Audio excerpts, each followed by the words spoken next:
Welcome to this episode of the Vegan Family Podcast. I'm very excited about this episode's guest, Marisa Miller Wolfson, who is a filmmaker who's made Vegucated, and she's also an author of the Vegucated Family Table and a vegan mom of two. And Marisa, I've known you for so long, and I'm so excited that I'm finally getting a chance to talk to you about all things vegan parenting. And, I'm a huge fan of Vegucated. I think it's a film that everybody should watch. So thank you so much for being here. I'm excited to talk. Well, thank you so much for having me. I've been a fan of this podcast since the very beginning. Wow, that's great. Yeah, you've introduced me to so many awesome vegan parents, when I'm alone at night cleaning up the kitchen or baking or cooking or something, and I just feel this sense of community with these other vegan parents who don't even know I'm alive. But I feel community with them, and it's great. So thank you. And I've obviously been a fan of yours and Animal Outlook. I mean, from back when you were Compassion Over Killing, you guys do such awesome work. So thank you. Well, I think, community to me is something that as we really look into what is important for sustained social change, it all comes down to community. Actually, there's one other concept. It comes down to self-efficacy and community. If you feel like you can do it, if you feel like you understand the problem, you understand how to solve the problem, and you're part of a group of people who are like-minded, and you can kind of talk through things, and you feel like, you're not alone, it really, really makes a huge difference. And I think people underestimate the importance of community, and especially when we become parents, of course, that seems to be the time. I remember when I had my first son, it was like I had no idea that there were all of these parks and classes and things to do. Like there's our city has all these fun things to do. We have block parties. We have night out. The anti-crime night out, like events that we have. We had holiday caroling, all these things. I had no idea any of that was going on. We had children. And then, it really seems like there was a big gap when it came to the community around vegan parenting. Oh, absolutely. I mean, first of all, and we had a little email exchange about this, the two don't necessarily go hand in hand in the sense that a lot of vegans can be, anti quote unquote breeding or natalists. And there's something kind of beautiful in that, in their commitment to just keeping the world kinder and greener. And that's beautiful. But, if we're going to make veganism become mainstream, I feel like we need to give people who aren't going to go that route some how-to and some social support. Because as you say, without the social support, I mean, you feel, parenthood is alienating anyway, in the sense that, the days are long. You're stuck with these people, these little people, you can't really have a real conversation with. And just being on a text thread or just checking in on a Facebook group or having that mom or dad to call, if this or that is coming up. And then especially when it comes to the vegan part of parenting, I mean, my gosh, I think everybody has some kind of story around an unsupportive parent or, God forbid, a healthcare provider. When we know that it's doable, it's healthy, it's obviously best for the planet and the animals. But it's hard to sometimes you get caught in the muck. And so it's great to have friends to help you out of that muck and give you a sense of community and belonging and, sort of strengthens your sense of purpose. Yeah. We haven't talked much. We've very, very lightly touched on this in the podcast, the issue of kind of the anti-natalist point of view. And I think, from my point of view, like, I really understand that. I like to think of myself as kind of like bilingual, like I can live in both places because my undergrad, I did environmental studies. And, I actually, it was so interesting looking at some of the ways that the sort of environmental science side of things would look at population and population growth and all that. And I just had this memory come back the other day about how in my atmospheric chemistry class in college, they showed what they believed to be the Earth's carrying capacity And, you know, it's a curve, right? So it's like, what does the population growth look like? And where would our ultimate max carrying capacity be? And they just assumed, for the purposes of the model, that everybody was vegan, because it would have been such a short graph otherwise. Wow. And I remember thinking, like, we really need to be having these conversations the other way around too, right? We need to be able to understand how we really move the world toward veganism, right? You know, and not just talk about population in a vacuum. I agree. Population. I mean, there are just so many factors with that. I mean, obviously, someone in Africa is not going to have the same footprint as someone here, but if they move, you know, but then they should be able to move. And then you've got climate refugees, and you've just, I mean, it's a big, ugly, crazy, complicated soup. And I don't think any parent, especially if you're kind of a planet conscious parent, animal conscious parent, takes this decision lightly to create people. And another thing that people assume is that vegan parenting equals having babies, and that's just not true. I mean, I know plenty of vegan parents who adopt, and that's, you know, so they're not one and the same. You know, just because you adopt, I mean, that's beautiful. People who adopt, I mean, it's hard. Yeah. And I don't think that's like varsity level parenting. That's varsity level parenting. That's right. And you know what, a lot of people say, well, that's the answer. Well, it can be an answer, but there's some people, you know, like my husband's older. We wouldn't be able to adopt a child because of his age. You know, they don't adopt to parents of a certain age. And so there are so many factors. And I agree with you. I think, you know, these are conversations that are to be had. And I also straddle both worlds in the sense that I completely see both sides of it. Yeah. Yeah. Well, I think the important thing, you know, to me is really understanding people and sort of the psychology of people and what our levers are for potential change, right? So exactly what you said about we will not get into the mainstream if we don't really connect and understand and respect sort of family and parenting and kid culture and values. I think in order to, you know, bring these values and bring these issues into our mainstream culture and people can live them. And, you know, community is a really important first step, but we're talking about living them in terms of just sort of day to day, this is the water that we're swimming in. That's the goal, right? We want to be able to, you know, watch films and television and read books and, you know, have conversations about, you know, those sort of late night philosophical conversations you have with kids when they don't want to go to bed, right? And, you know, we want that all to be integrating these kinds of values and this kind of thinking. And I think it's you know, there are plenty of vegan parents out there. There's tons of people. It's not as though we don't exist. There's tons of vegan kids. And, you know, our job at this point as advocates, I think, is to really sort of become more visible and move that into the mainstream. And we're not going to do that without being able to not just speak the language, you know, going back to this bilingual metaphor, right? But really like feel it and understand it, and being able to connect with all of the fears and insecurities and, you know, hopes and dreams that, you know, a new parent has or a parent of older children have, or worried about, you know, all these life milestones, worried about sending your kids off to college, or what are they going to, you know, do, and what are the social pressures going to be? Are they going to, you know, what's their career going to be like all of these steps and stages in life, we have to understand as advocates, you know, that these are possible attrition points. And there are also opportunities, I think, to be bringing more people into an understanding of these values. And I think then the behavior follows, right? I think it's less about, you know, telling people, you know, go try a Beyond Burger at whatever, right? Which is fine, they should do that. But that's not the entirety of the story. Like the whole idea of building your values, building your ethics really starts for everyone in their family setting. That's right. And those points of attrition, I love that term. I'm going to use that phrase now. I find there's a big point when people get pregnant and they just freak out. And maybe they're suddenly craving steak and they're like, what does that mean? Or maybe they're a little anemic, although a lot of pregnant women in their, you know, especially in their third trimester, get a little anemic and they freak out.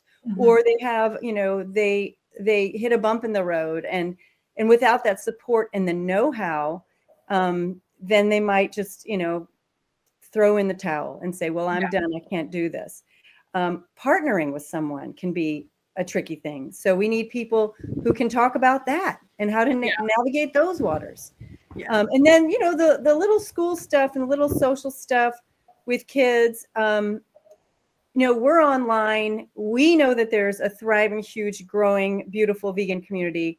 My children are like, they're 6 and 8, and they're just discovering Kids Messenger, but that's it. Like they just only connect with their friends online and people they already know. So they don't know a ton of vegan kids. Now I've made it a priority to find them out, seek them out, and to connect with them as much as we can.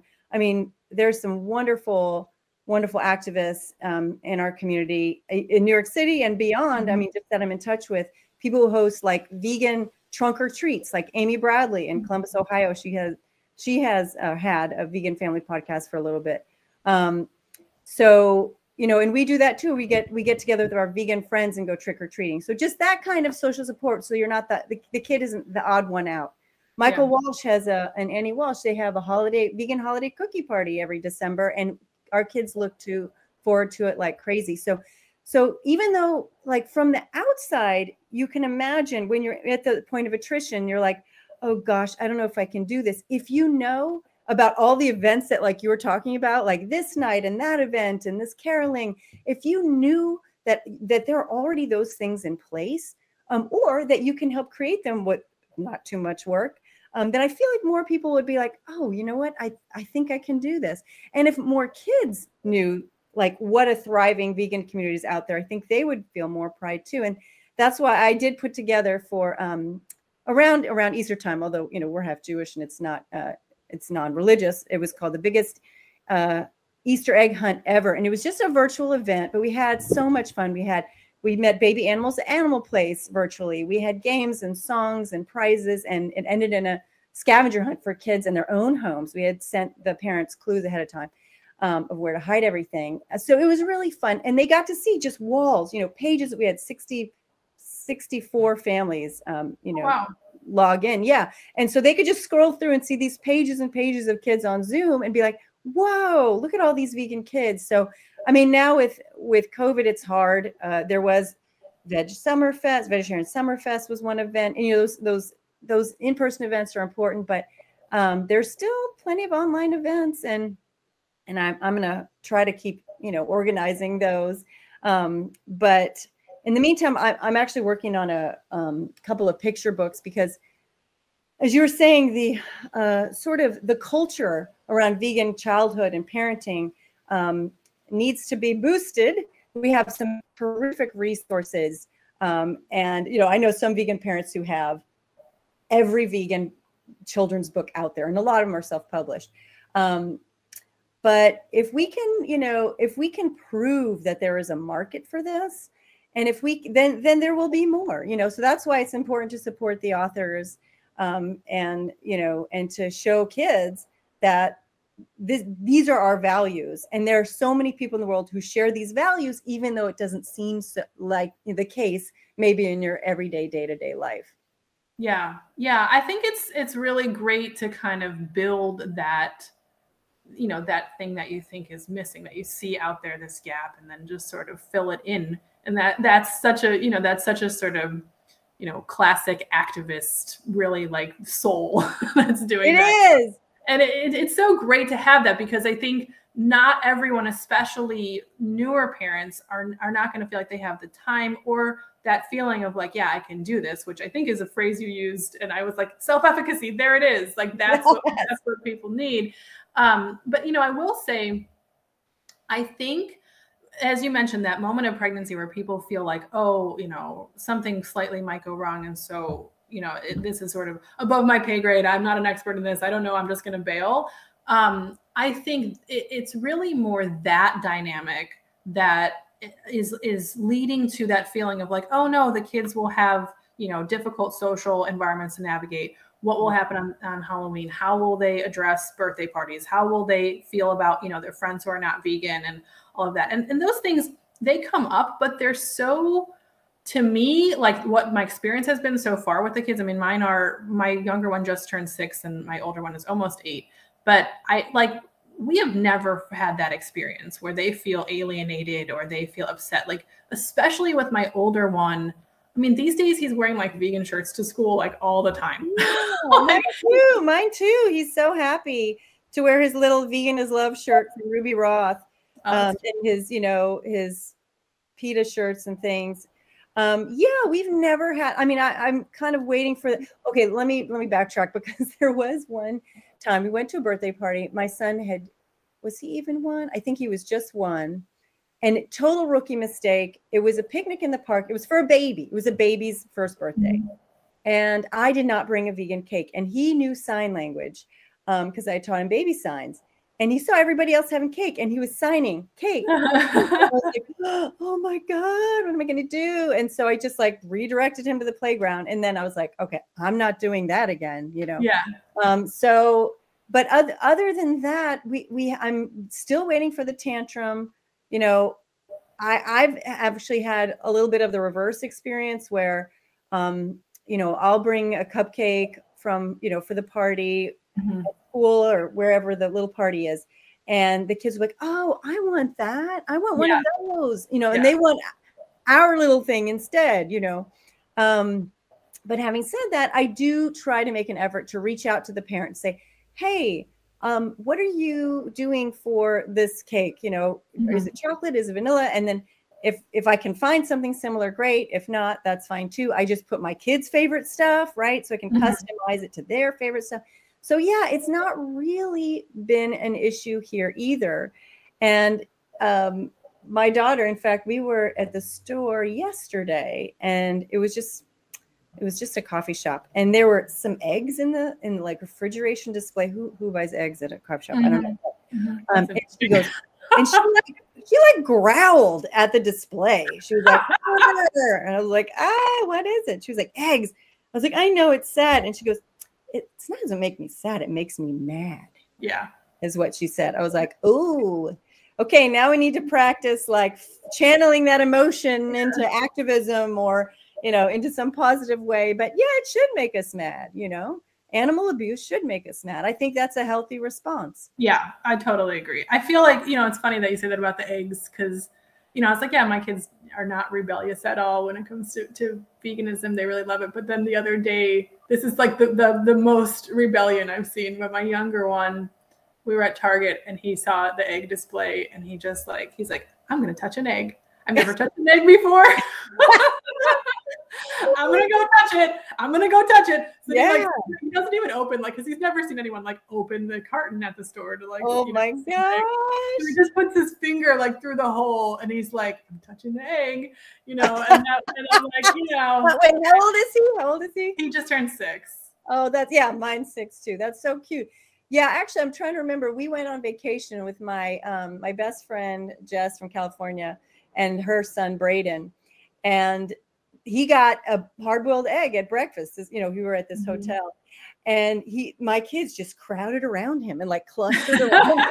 He was looking, and he was peeling it, and they were looking at him like, wow. That's so funny. Alien or something. So funny. Yeah, we can't make it all that weird. Although I think there is a problem when you see, we've all grown up and had to override that feeling of objectification of the animal products, right? Like seeing it as food or whatever, and then we have to return what is Carol Adams called restore the absent referent, right? I like the Simpsons episode about that where they just have the thought bubble over her head and she's like, no, this is a lamb, Yes. But the kids never have to do it. So then they're looking at that thinking this came from a chicken or whatever. And actually it was funny because my thought when he said he wanted to touch the egg, I was like, hey, whatever, touch the egg.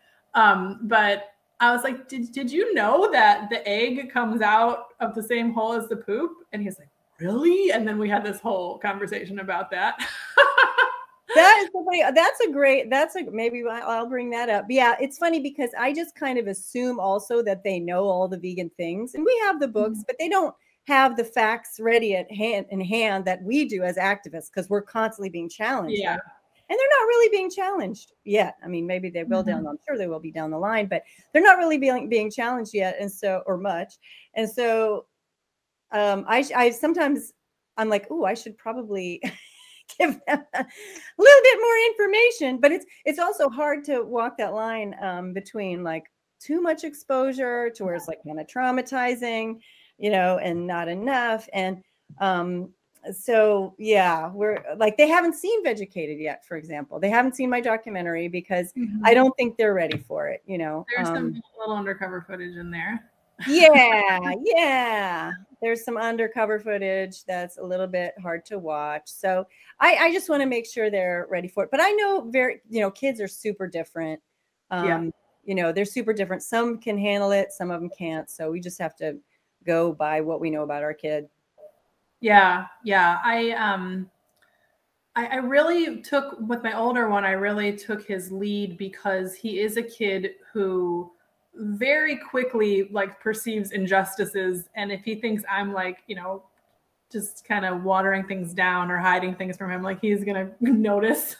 So I feel like you will be sad if you see this, are you sure you want to see it, and he'll kind of say yes or whatever. But I do have to still be, cognizant because he is a very sensitive kid. But he's a kid who, this kind of issue fascinates him in the same way that like the Holocaust fascinates him, or the death penalty, or war. We've had long days, returning to the same topics over days and days about why is there war? Who wants war? Who likes war? Is this your 6-year-old, or who is this? This is the older one, the 7-year-old. Yeah. Okay. The younger one sees this in a much different way. Like when he was very young, he wanted to be a superhero when he grew up, until his brother disabused him of that notion and told him there aren't superheroes. Oh, well. And he was like, well, I'm going to be one. And that didn't even like stop him. He was like, I'm going to be one. And then he is though, being a vegan kid. I'm sorry. That's a superhero in my mind. Well, that's funny you say that, because I think that is kind of how he conceptualizes. Like, that's what's interesting about it to him, is like he can go save the animals and help them. And he has all these like specific ideas for how we can, stop slaughterhouses and stuff like that. Well, that's exactly right. I mean, we wrote about that in the Vegucated Family Table. Now, I've written that with my friend Laura Delhauer, and she's been a child care provider. She's an actor and chef and all these other things, but she's also been a nanny at times. And she's had, experience with kids. They do want to be superheroes. They want to be special. Everyone wants to feel special and loved. And so, and there's just such superhero culture and kid culture. Yeah. So we talk about that and how they really can embrace that identity for themselves. And then there's also the wonderful book, Vivi the Super Vegan and Vivi and the Planet Protector.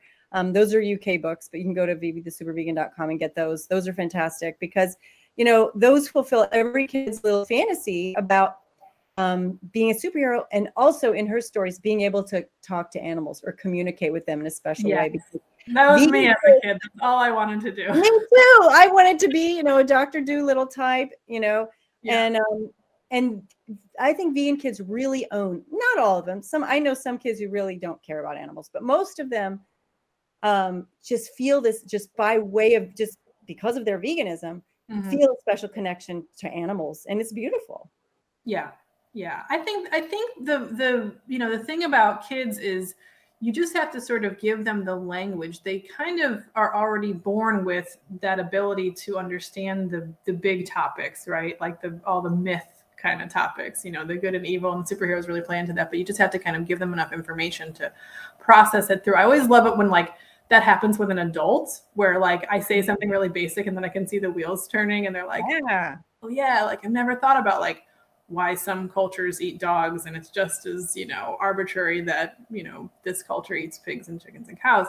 But with kids, I think, you give them a little and they can take that and move forward. And a lot of what I've learned is just kind of like getting out of the way and stopping them from, stopping myself from kind of interfering with the process of thinking it through, because like, thinking about, well, we want to like the things that will kill that curiosity is like politeness, being overly strict with rules, being justifying other people's behavior, like all that stuff. I have to just be like, I'm just going to be quiet.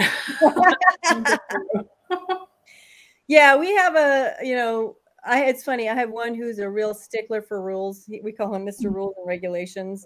And veganism is one of those rules, I think, also that he embraces. And, he gets mad. So, like, for example, my dad came. It was wonderful. We hadn't seen him in like a year and a half, because of COVID. He drove 21 hours from Indiana, and it was so sweet.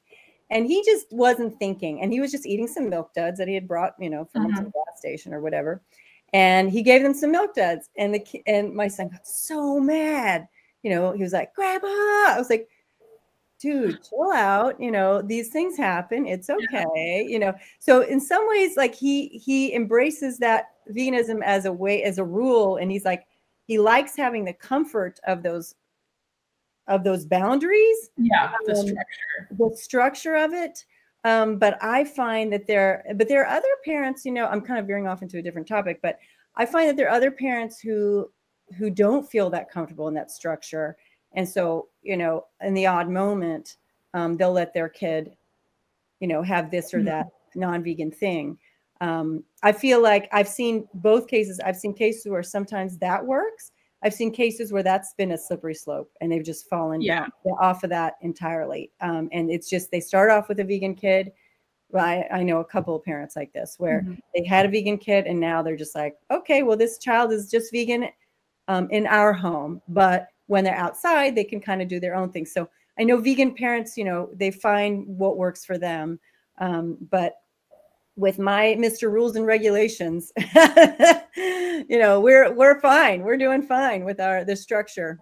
Yeah, I mean, I think that sounds to me like the idea of the parent kind of being nervous about being overly restrictive and then, allowing their child or kind of, presenting their child with non-vegan things, to me seems like another example of it's the parents' sort of insecurity or, lack of self-efficacy or whatever that's driving this, right? I mean, I firmly believe, and this may be my own self-delusion to keep my sense of self-efficacy here, but I really believe that like we can be very respectful of each individual person, especially our children and their personality and their kind of autonomy, and find that intersection point with veganism. And I will go another step further and say, there is a way to really make it clear that vegan values and thinking in a vegan way is going to enhance whatever individuality that person has, right? I know another vegan kid who's very rule bound too, and it's really cute how much he kind of like enforces rules for his siblings and stuff. But my older one, like, he is all like, it's my body, my choice. Like he says it all the time. Like when I don't want to let him cross the street by himself or whatever. And I'm like, look, yes, but I would be a bad mom if I let you die. Well, I've had that conversation so many times with my little one too. She likes to kind of, test the boundaries and things, and she wants to call the shots. And but she loves me. She's so attached to me. I mean, I'm like her sun and moon and stars. And for now, right? She's little, but for now. And so I'll say things, this is horrible. Oh my God, why am I confessing this? But she'll be like, trying to run across the street, without holding my hand or whatever. And I'll say, well, if I let something happen to you, they might take you away from me. She's like, yeah, you have to, yeah, you do have to connect the dots for children. I mean, I have a kind of an overall philosophy of like really trying to sort of support their autonomy and let them kind of think things through and make their own mistakes and stuff. But sometimes you do have to kind of correct some of those distortions because they just don't have the information about life. But it is, it is equally doable to have a child who is really orderly and rule bound to really connect very strongly and feel authentically connected to veganism as it is as sort of an anti-authoritarian person. You're right. Same thing, right? There are all kinds of vegans, right? And we know that. We know that there are kinds who will come after you for your blood if you do this or that, you cross the line, maybe you eat a processed meat or something. And then you have other ones who are just like, so you're right. There's, and we're not a monolith like any group of people. There are so many ways to do this and so many ways to be this. But like you said, I feel like, I love how you said it enhances their individuality. Because I think as long and I mean, we know this, as long as the kid is comfortable in themselves, right? If they have the basic foundation for self-esteem, and they feel, you know, valued and valuable and this and that, then they're going to be okay. And we've all had challenges. I mean, not around veganism, you know, maybe, you know, I had a German mom, and, you know, she would put, I mean, our PBJs at school were nothing like the PBJs. And, you know, she'd have like rye bread and raspberry jam and that oily vegan peanut butter. I mean, the oily peanut butter, you know, from Bagel Wine, and then, you know, a little hard-boiled egg and foil, you know, and a carton of milk, and not the fun juice. So yeah, there's so many ways to, you know, kids are going to have to stand up for themselves for being different at some point, but so far so good. I mean, we are just 6 and 8 here, and the kids are in New York. Okay, so we have an advantage, but so far so good. I mean, I'm just kind of waiting for the drama, and I'm sure it will hit, you know, when they feel extra pressure to be like their peers, right? To conform. Yeah. What is that, age 11, 12, whenever that hellish time is? I don't know. It hasn't happened to us yet. I feel like it's been going the other direction, where they've tried to get kids to go vegan. Oh, really? Oh, I want to hear about that. It's funny how many parents will tell me, like, oh, you know, like Logan's wants, you know, to convince my kid that she shouldn't be eating meat and stuff like that. Actually, one of the preschool teachers went vegetarian and then vegan just because of my younger one being in her class. Amazing. Yeah. And she's like wanted to know all the restaurants, but also we're in LA, so I think it's much easier to even just dabble in that, you know, like when you're talking about birthday parties, you know, taking a trip to Whole Foods and getting the vegan, like ready-made pizza and a cupcake or something is nothing. And now Trader Joe's has vegan cupcakes. You know, like, wow. And they have like sprinkles. So, you know, my one who just had a birthday is like, I want the Trader Joe's vegan cupcake. Like, I don't even know they were there. Yes, they are. They have vegan cupcakes. I saw them. They said vegan. So, but yeah, I mean, so the practical barriers are lower, but I think there definitely is, because they're kids and they have such sort of pure sincerity around it. I think their activism is almost accidental, but is pretty effective. You know? I think you're right. And now that you're telling that story, there's a little boy in Emmy's class where the mom was she had been vegan, and then she got pregnant, and then she was not. I think she was not. Yeah. Then she just switched to vegetarian, and then she decided, because she's also married to someone who's not vegan or vegetarian.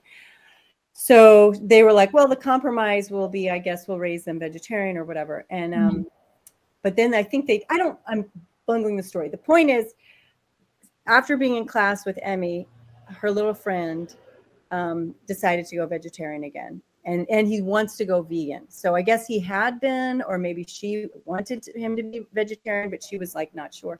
So that's really sweet. And then in my son's class, there's a little boy, Liam, who told his mother that he wants to be vegan, and, you know, when he grows up, and even now, but I don't know if she has the resources to be successful in that right now, but it's wonderful to see the effect that even their little presence has on their parents. Yeah, because it's so innocent, even if they say crazy things. Yeah. So has there been anything that the kids have brought to you that's felt like a challenge, like something that they're struggling with and you don't know how to answer them or how to kind of be supportive of that process? I'm trying to think. There was one incident in school last year where the teachers chose Genesis Butler as their change maker, which is very cool, you know, for their little class to study. Everybody had every, you know, classroom had change maker that they studied. And I guess because this is another place where our kids like influenced kind of the culture of the classroom. I think to support Gabriel, I don't know this for sure, but I imagine to support Gabriel, they chose her. And she's a, you know, phenomenal child activist with her own TED Talk and these amazing videos. And she's, you know, was in a comic, and she has inspired a whole American Doll book and all these things. Anyway, she's phenomenal. And there was a boy who was in the class. He said, I've tried the vegan chicken nuggets and they're disgusting. They are the worst things I've ever had. And my son was honestly so bothered by it. Like he was so upset because they're delicious to him, you know, and that's what he knows. And he just, I could see that him feeling that anger. And I honestly wasn't sure what to do with it. Yeah. You know? Other than to say, well, his family has a different culture and he's used to different flavors and different things. And so what's, what he likes is nice. So what he likes. And then Gabriel had this wonderful turn of phrase, which is, yeah, I hate it when people yuck my yum. Oh yeah. I say that all the time. I love that phrase. Yeah. And I said, yeah, he's yucking your yum. And you just can't let it get to him, you know? Yeah. But that was awkward. You know, that was an awkward moment. But the biggest challenge, honestly, for me around raising vegan kids has been their picky eating. Oh my God. Oh, really? That's funny. Yeah, because I mean, when I had kids, I was like, well, there are two things I'm not going to tolerate as a parent. It's bullying and picky eating.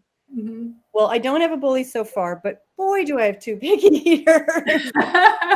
And oh my gosh, I feel like every day my daughter, you know, I know picky eating like peaks at her age, which is 6, but I feel like she takes something away. You know, her latest thing is she doesn't like hummus. I said, you're a vegan child. That's not allowed. You're not allowed to not like hummus.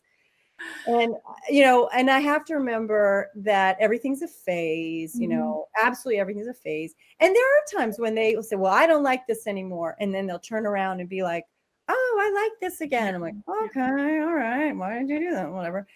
So what I've had to do, and I've put so many of the recipes in my book, is I've done exactly what, you know, the perfect parents tell you not to do, which is like, don't sneak healthy food into their food. And I'm like, you know, and present them just with like ground up vegetables and pasta sauce or something like that. Yeah, right. Exactly. And they're like, no, you just have to give them the, you know, the real stuff. And I give them the real stuff and it sits on their plate. Okay. Yeah. So I still give them the real stuff every day. They get, like last night, they got collard greens. Did they touch them? No. I mean, we have a rule. They have to do a little taste. So a tiny taste, whatever. But you know, they just sat on their plate, whatever. And so, but I do have to get creative. And so their vegan mac and cheese is pumpkin based. So that's vitamin A. You know, I sneak, you know, lentils into their marinara for iron. So I have all kinds of tricks. I mean, I even put like baby cereal, which is high in iron and B12, and popsicles and, and in, what am I trying to say? Oh, these little pancakes. I put baby cereal in muffins now too. Like you can actually just replace a third of the flour in our chocolate chip banana muffins with baby cereal and it works. So I'm having to like sneak stuff in just so that I feel good about them getting the vitamins that I know they need. So the picky eating, man, that is at the top of the list for me in terms of my challenges with raising vegan kids. But it seems like you put your book together basically to be a roadmap for anybody out there who is, you know, facing something similar. Yep, I did. You know, I have all these ideas, you know, if you've got a child who's a little anemic, I have iron sink cookies. They're kitchen sink cookies, but with a bunch of iron. Like I've really tried to troubleshoot like just about every little thing. So when parents are worried about, oh, my kid doesn't like this. I mean, I've got a kid who doesn't drink milk. He doesn't like almond milk. He doesn't like cereal. He doesn't like smoothies. Well, guess what? He will have a smoothie pop as long as it's popsicle form. So they're like all these tricks that I've had to, you know, utilize. And I hope people are finding them helpful because I don't know what I would do without them. That's very cool. Yeah, I really, you know, it's funny because I didn't even know like picky eating was a thing after the first one because he just has the opposite problem. He just loves food so much. Okay. He's like a kid who will like bake bread, make a giant mess, and then go like give it to the neighbors. Oh my gosh! Completely like, you know, the second one I think is more of a typical child. And, you know, when he's not feeling good or he's, you know, in a new environment and he's sort of overstimulated, he gets really like bland. So I found these maybe in the last few months, I happened to find store-bought vegan pierogies, which was never something I could find before. And he's like a full-blown addict. He's like, well, how many pierogies can a person eat in a day? 8 is fine. Like, I only had 8. Those are the potato ones, the little it's you know, like every culture has a version of this, right? It's yeah. Or a pierogi or a, you know, a pot sticker or whatever. It's like the same idea, right? Just dough with, in this case, potatoes inside. So yeah, I mean, there are things that I kind of feel like, all right, well, maybe I'll give you a Vega smoothie at the end of the day if all you've eaten is pierogies. But you know, I think with like food issues like that, what we always did, especially when they were really little, was go to the farmer's market or go to one of those you pick places. Yes. Because even if they're really picky, because we used to take like other kids with and stuff, and everybody from like toddler, like 1-year-old age to like, you know, all the way into like elementary school age, they just love, especially those you pick places. They love like picking their own berries. They love those. They do. Yeah. We did that. You know, we're in New York City, and we try to do strawberry picking in the spring, like in June, and we got stuck in Friday afternoon traffic, and it took us like 3 hours to get to a farm that was an hour and 15 minutes north. And I was like, oh my God. And it was hot and they hated it. But then we took them, they lasted 20 minutes. When I go back in the car, I was like, are you kidding me? But then we went to one here on Long Island last month, and they loved it. Yeah. They loved it. And they ate, you know, things that they wouldn't normally eat because of it. But I mean, I think it's great. I wish everybody, and it's true, not everybody has access, the same kind of access to that stuff. I mean, I really wish we did. But yeah, getting them involved, they say, is like one of the most important things you can do. Yeah. And a lot of people don't want to because they are mess makers, which is yes. And then they do things that are like, don't just put it on the counter. Like, that's gross or whatever. But they get really happy about, you know, making the food and then giving it out to people and stuff. So they do. My daughter, she does not like to cook with me. She does not like to cook recipes that already exist. She doesn't even have the foundation to create her own inventions, but that won't hold her back. She creates her own inventions anyway. Yeah. And she has fun with that. It's cute. It's very cute. It usually ends up being basically a fruit soup at the end of the day. What's in the fruits? That sounds good. There is, yes. So it starts with some kind of like almond milk or something that we heat. She puts some bananas in there and strawberries.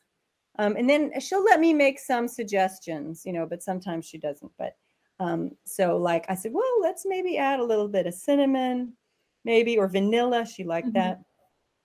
One time, though, she wanted to add tomatoes. I was like, honey, I don't think that's going to work with what we've already got here. We're going in a sweet direction with fruit. I don't know if, you know, a tomato is the right thing for this right now. And I'm going to do it anyway. I was like, oh, okay. And she was just like, and she made everybody try it, right? And we were all like, oh, yes. And then she tried it herself, and she goes, and then she got a tomato, and she goes, oh, I don't like it. That's so funny. It's funny that you say that, because just the other day I got a very indignant conversation from my older one about how when he was in kindergarten, his teacher didn't believe him that a tomato was a fruit. And he's like, what is she talking about? I know that I'm right. Yes.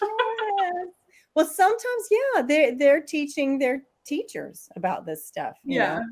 Yeah. Well, I'm like, well, I think she might have been thinking about it more like in a like savory versus sweet or culinary sense, not like a botanical sense, you know? Right. And he's like, well, I'm still right.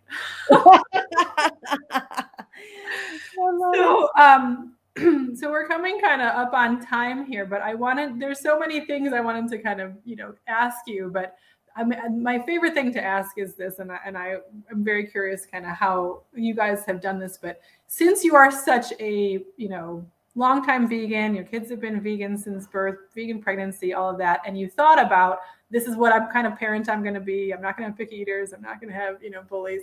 Are there things that you really, you know, positively, affirmatively want to make sure is part of your family culture and your family traditions and rituals that you've kind of veganized that's maybe something that other people would be, you know, want to steal from you, and just something fun or kind of interesting that you guys do. Oh, that's so cute. You know, I'll probably have to think about that a little bit.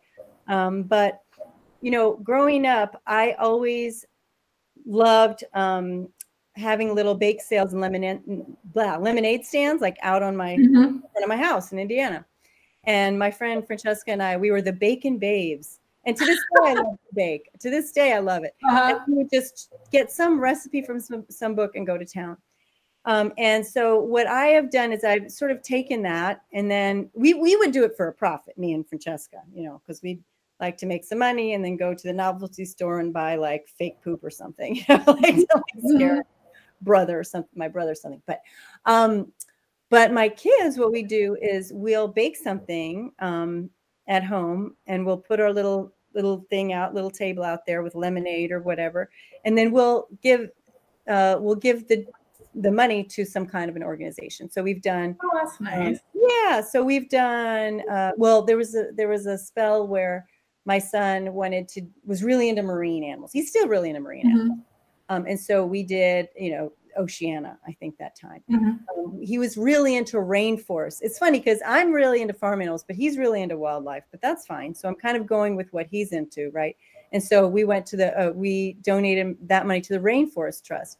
We also, for their birthday, we give parents of kids who are attending the party an option of, yes, they could bring a gift, or they could donate to the child's charity of choice. I love it. Yeah. It's usually some kind of animal group.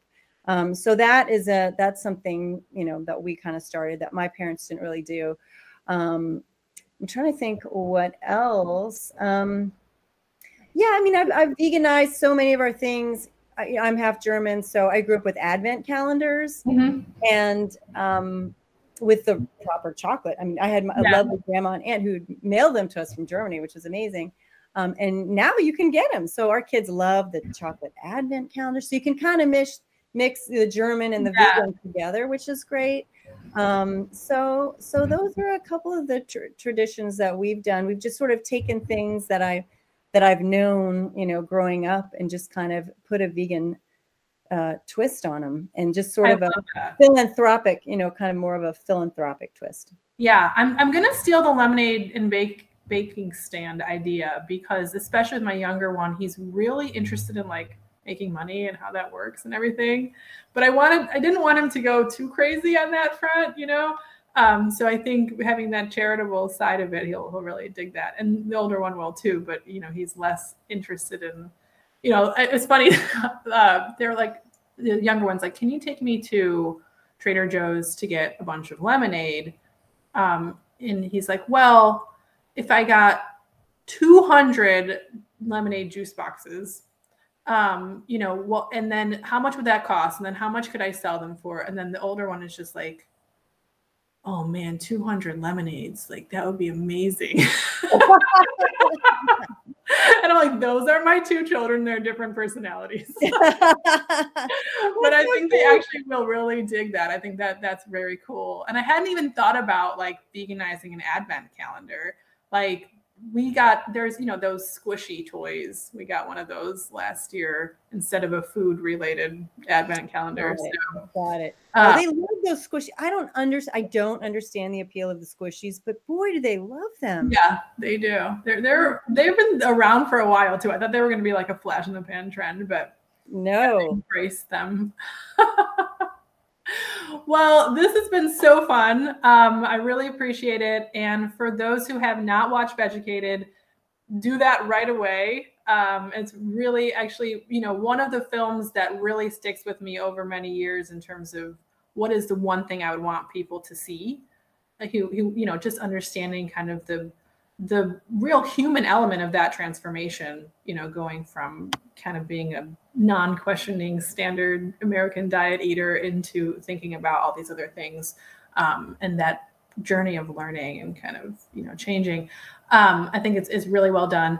And then, you know, I've ordered the cookbook, so I'm ready to jump into all of that, especially now hearing all the thinking that went into it. So thank you. Yeah. And thank you for the kind words. I mean, we had to use undercover investigation from all the groups. I think we had some at the time COK stuff in there. Yeah. And just, yeah. You know, it's been so, I love to think of my late boss and mentor, Mary Max, how she says that we're all pieces in a giant mosaic, right? We all have these important contributions to create this picture of a beautiful world that we're trying to create. And you guys are so important in that. And your podcast is, because, you know, as we know, there just is very little out there for vegans and vegan parents. So I so appreciate, I know how much, I don't know, but I can only imagine how much work it is to put this together, and you doing it on top of your, you know, your duties at the organization and on top of the parenting. So thank you, Cheryl. I appreciate it. Well, thank you. We're gonna build this whole world of vegan parenting and make it a mainstream thing. So I love it. Yes. So for anyone listening, help us out, share it, send your questions, your comments, your cute kid quotes, which of course is my favorite thing. And until next time, thank you so much. Thank you, Cheryl.